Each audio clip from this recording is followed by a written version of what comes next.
This number is too important not to have a lot of discussion about how it's arrived at, what the assumptions are. Last month, participation rate, the lowest since Jimmy Carter. But has there ever in history been any evidence of a White House cooking the books? I have no evidence of that. I'm not. There's I don't never. know. I mean, as far I've been reading about this stuff. That there isn't. Somebody ought to be investigating. Somebody should have looked at this and said, "Wait a minute, we just dropped the GDP this much. Right. How can we have the greatest economy since June of '83?" But there are legitimate questions about how the House. I mean, it seems like your problem is how the household survey is done, and that's very legitimate. There's always questions, and they're always revising numbers. I want to have a lot of discussion about it. Right, and it's certainly your tweet certainly has provoked discussion. But again, just the number's too important. This election's too important for one number based on 60,000 phone calls and 100 million plus people to determine the outcome. But again, just to I don't want to keep harping on this, but to say these Chicago guys will do anything. That's what I tweeted.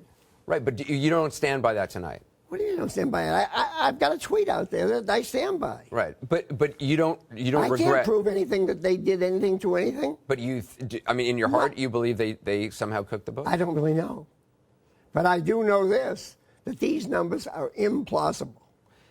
But, so many politicians these days are saying, like, Michelle Bachmann will say something that factually is not correct or is not provable, and then we'll say, well, look, I'm just asking the question. Is it responsible to say, I'm just asking the question, but to say these Chicago guys will do anything, oh, I'm just asking the question? Should have put the question mark at the end like I did last night. Okay.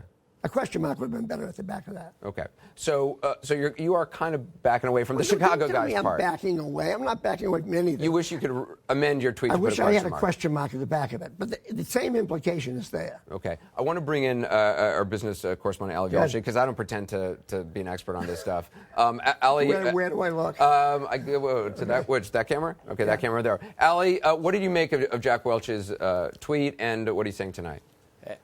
Anderson, this is very troubling. I mean, anybody who has asked me in my entire career who the best CEO in America is, the answer would be Jack Welch. Jack Welch needs to be out there helping this country get back on track. There are CEOs and all sorts of people retweeting what he's said. I think that he's absolutely right that there are questions to be asked about the methodology. That household survey that comes up with the unemployment number, I have said for my entire career, people should pay less attention to it. Pay attention to the payroll survey. Pay attention to hours worked and pay attention to wages and income. That's what touches people. But to say something like this is like Donald Trump saying that President Obama is not an American citizen without any proof. You are Jack Welch. Jack, you got to take this opportunity while everybody is listening to you to actually say, yes, Anderson, I'm taking that tweet back. I'm going to send a new tweet to say I was exaggerating. There are problems. BLS maybe should look into it.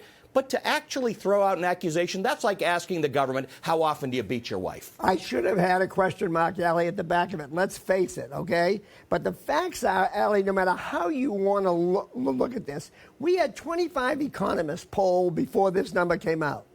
The average number they expected was about 115,000.